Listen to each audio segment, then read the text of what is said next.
Hi folks, this is Takover again, and today we're going to talk about NXT Takover The End, which was held yesterday. And well, yeah, I'm going to skip the pre-show because nothing of note happened there. But yeah, I want to start with the first match, obviously. Ty Dillinger versus the debuting Andrade Almas, former known as La Sombra. It's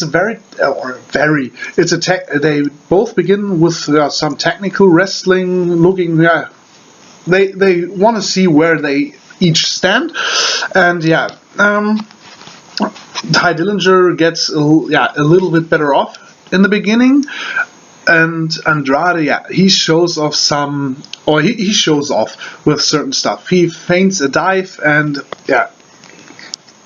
grabs to the ropes, and then he lies in there like we know, or as we know it from good old Rocky Romero. And yeah, he does a headstand on the turnbuckle and so on. And yeah, well, it was a rather short match and a little bit back and forth. The nicest spot was by Almas when he did a moonsault. Ty Dillinger rolled away, and Almas landed on his feet and instantly made another standing moonsault, which hit Dillinger. That was a nice spot, gotta admit that. And yeah, well, when he does another headstand, or rather, his neck rests on the turnbuckle and he's vertically in the air with the rest of his body. Ty Dillinger just super kicks him right in the face, and well, that looked very vicious.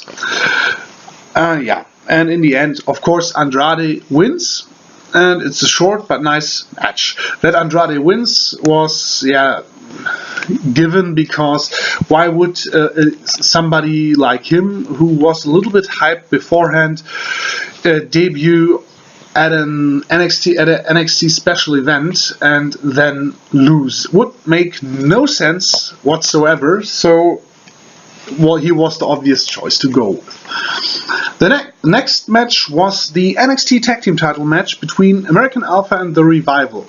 And at NXT TakeOver Dallas, American Alpha won the tag team titles from The Revival, and the match they had back then was pretty good. I was surprised because I hadn't seen American Alpha before. But well, back to this match.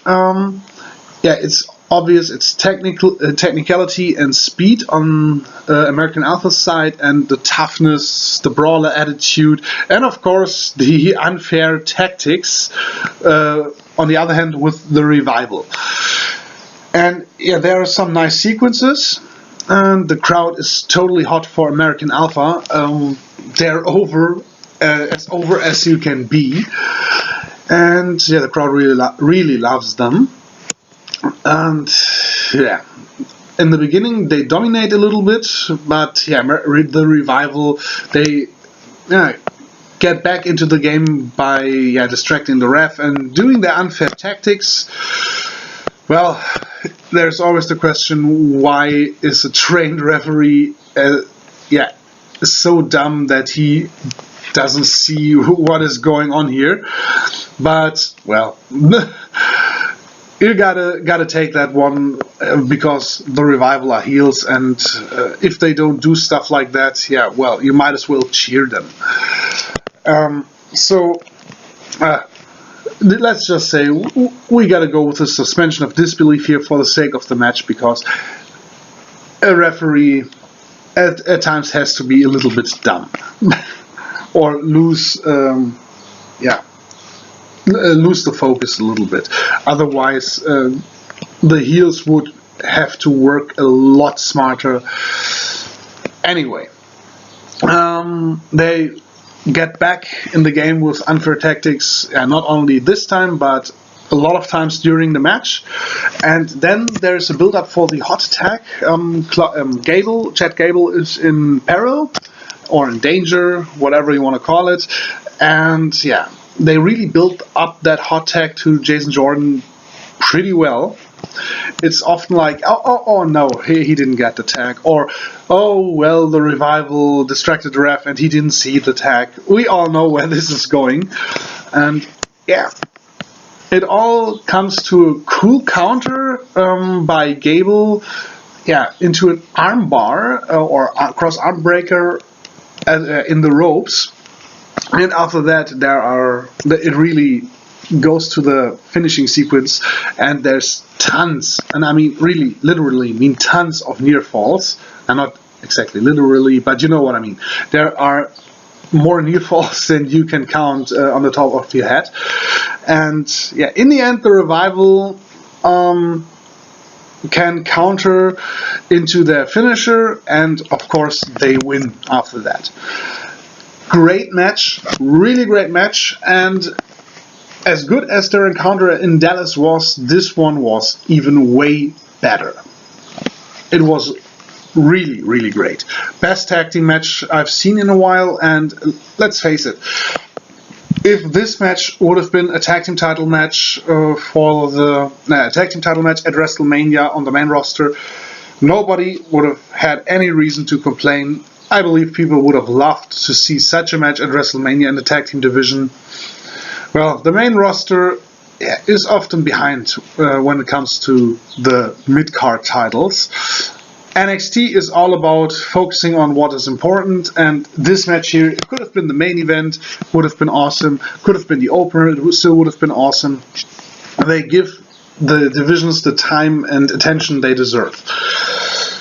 Still, sad to see American Alpha losing the tag titles, but maybe there's something else in store for them, because after the match they get beat down by two rather burly looking guys, the security kind of guy.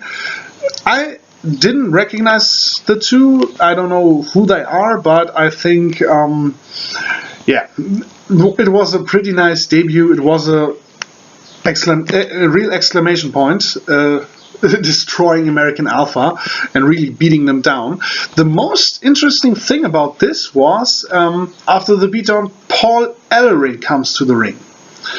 And yeah, well, we all know Paul Ellering, and yeah, it's cool to see him back as a manager for a new tag team, and it's obvious that WWE tried to play on the Legion of Doom Road Warriors card before with the Ascension.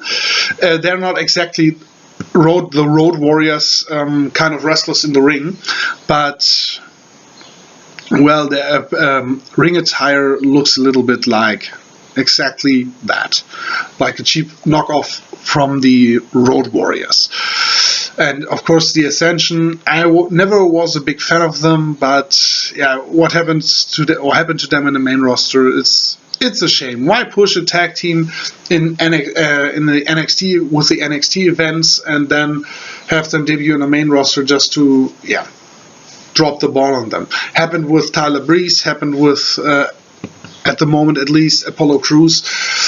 Well, this new team should be interesting. They don't look like the technical guys. They look like we're out here to hurt you. As I said, security type of guy. And maybe American Alpha will they have beef with them, and I think they want to strike back sooner or later. But we'll see. Anyway, nice debut and cool to see Paul Ellering back. Well, after that, there was a dream match. On paper, at least. Austin Aries versus Shinsuke Nakamura. I can't recall that this match had happened before. And obvious, Shinsuke Nakamura, one of the best in the world. Arguably, maybe even the best in the world. And then we have Austin Aries, who is no slouch himself. And the story was rather simple, and it made a lot of sense doing that story, because in Dallas, Austin Aries had his in-ring debut against Baron Corbin, and the match was okay so far, but it was completely overshadowed by Sami Zayn versus Shinsuke Nakamura, which was simply awesome. Yeah, Aries wasn't too big a fan of that, because he comes to WWE, he has a lot of, did a lot of stuff in the past that really, really should have put him right up there with Samoa Joe and Finn Balor and other guys. And he gets more or less ignored because Shinsuke Nakamura is here. And yeah, well, he now wanted to prove, first of all, that he's better than Shinsuke Nakamura, and second of all, that he is the greatest person on earth, and that he is the wrestler the people should look out for, and not Shinsuke Nakamura. And yeah, well, with two guys like Nakamura and Aries, with their training and their credentials in the ring, of course they start with chain wrestling to show off their technical abilities. And yeah, Aries tries to go for the last chancery pretty soon in the match. Obviously it didn't work out his way, but Shinsuke was a little bit, whoa, I gotta watch what I'm doing here. And yeah, of course he uses his hard or stiff knee strikes against Aries' ribs. I don't know what happened to his ribs, but well, they were taped, so obviously it was his weakness in this match. But Aries manages to go after the leg of Shinsuke Nakamura, and taking away the leg from a striker, especially one who uses a lot of knees or kicks like Nakamura, and who also has a kick, a knee strike as his finisher. It's now called Kinshasa. It still is a little bit modified Beaumaye. But yeah, well, if he hits it and his leg hurts afterwards, he cannot instantly go for the pin. That can be the 1 or 2 seconds that save your ass. So smart by Aries going after the leg. And he, in the following, he's pretty dominant. At one point, or from one point on, he ignores the leg more or less. Might have been his fault, but maybe he saw his chance elsewhere. But yeah, Nakamura strikes back with hard knees and kicks, and strong style. They don't call him the king of strong style for a reason. So they call him that for a reason. Aries does his typical dive through the bottom and the middle rope. He even gets in the last chancery, but Nakamura doesn't tap, and it's a very hard-fought match with a lot of back-and-forth action. The sickest spot, in my opinion, was the DVD against Nakamura on the apron, and it's not like a DVD can look pretty and pretty vicious. And this one really looked vicious because Nakamura didn't land on his back. You can do a DVD, but the opponent lands on his back, or you can do it that he really lands on his neck. And Nakamura did land on his neck on the apron, and that, almost cost him the match. But Aries, maybe was a little bit too cocky or wanted to really, really beat Nakamura. He goes for another dive. Nakamura dodges, and that was the turning point, because back in the ring we have a Kinshasa from the top rope, immediately followed by an inverted exploder, immediately followed by another Kinshasa, and obviously that was it for Aries, because after such a flurry of hard offense, you just don't stand up or just don't kick out. Anyway, great match. Not as great as Shinsuke Nakamura versus Sami Zayn, but still pretty awesome. Maybe some people would have expected a little something different. I wouldn't say more, but a little bit something different than the match Aries and Nakamura had, but still great match. Not too far behind to the Sami Zayn Nakamura encounter, at least in my opinion. And again, both have proven that if at some point in the nearer future they don't become the NXT World Champion, the booking team would really miss out on something. But anyway, next match was the NXT Women's title match, and yeah, well, Asuka beat Bayley in Dallas. Was a cool match, was fun to watch, and yeah, now we have Nia Jax as the opponent. Well, I criticized Nia Jax in the preview, and after her match against Bayley, not in this review with my reviews here, because back then I didn't do the reviews.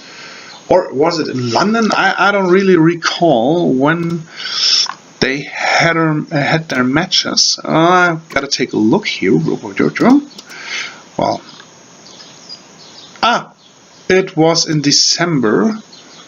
In London, yeah, I did that one. Yeah, I've criticized her because, yeah, she's more or less very... busty is the wrong word. Yeah, of course she's busty, but I don't want to say fat. But she is a rather well-built girl, or a well-built woman with some pounds to throw around.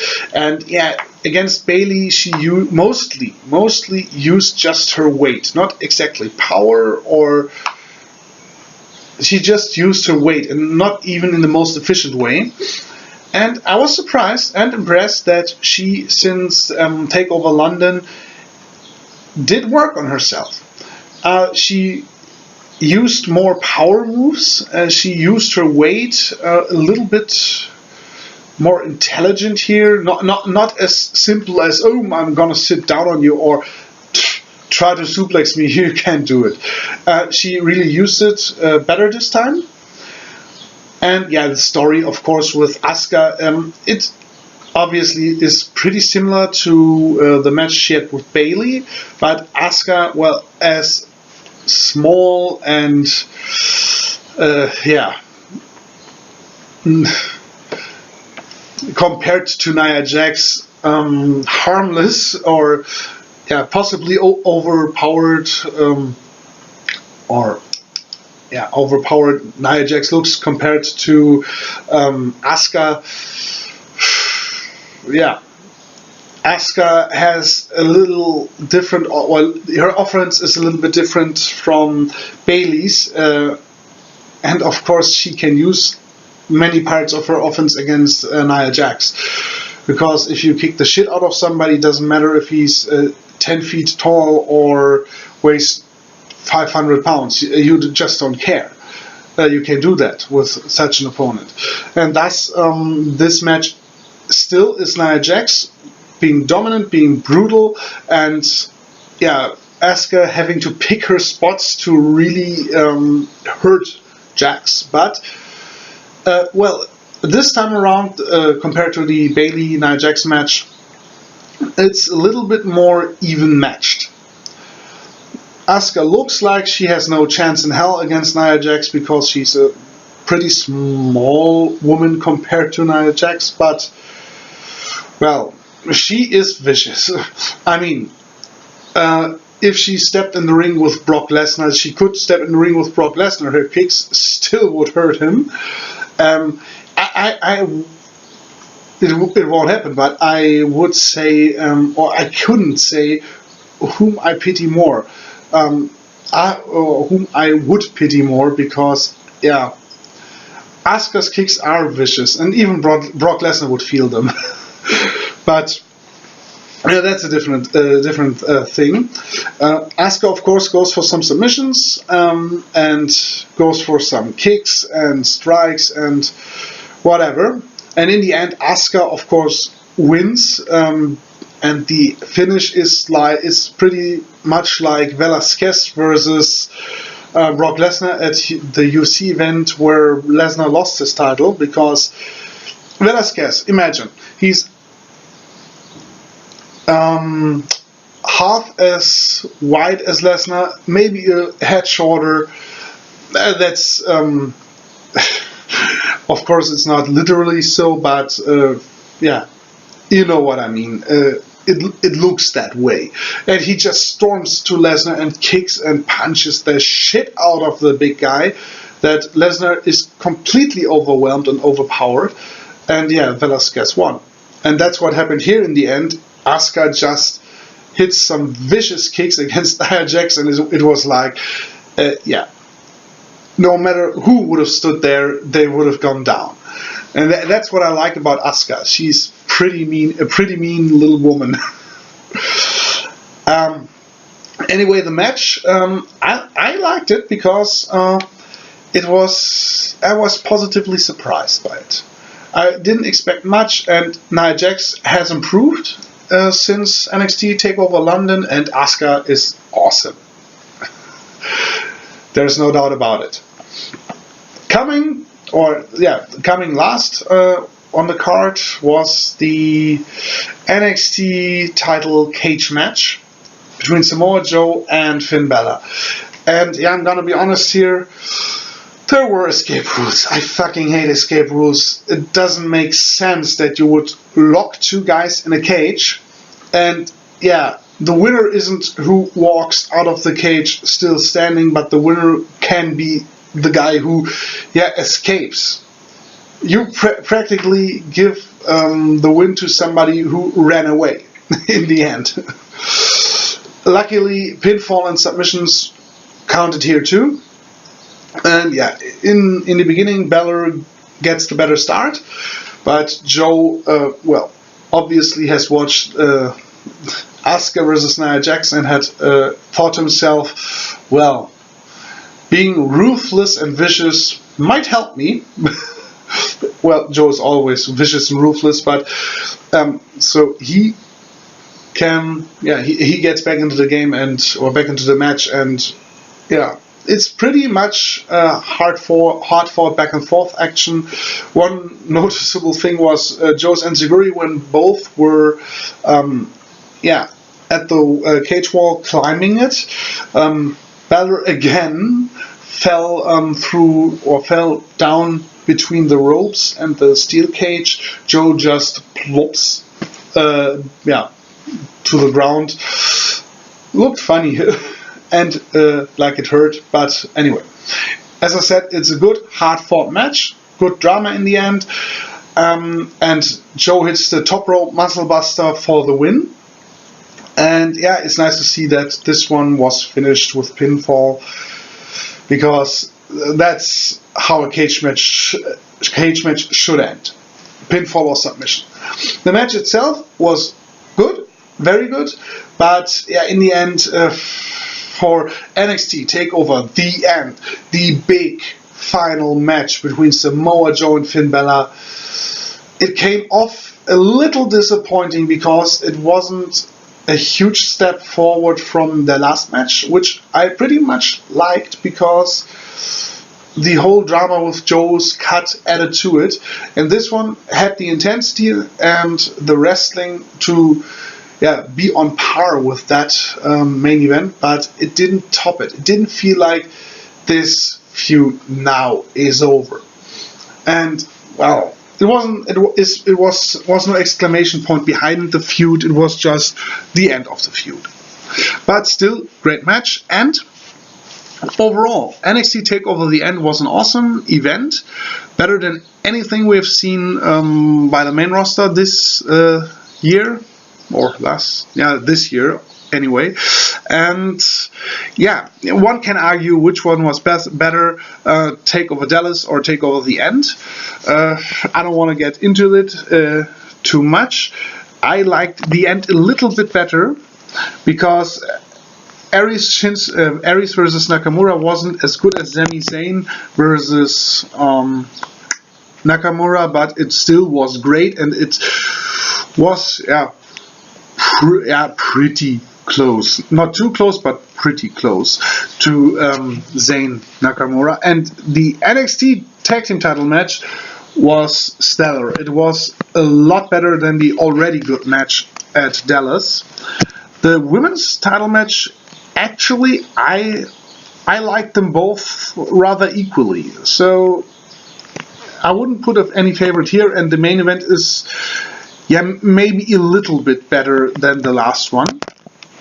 And yeah, well, Dillinger, Almas, and Aries Corbin, there's not much to say about these two matches.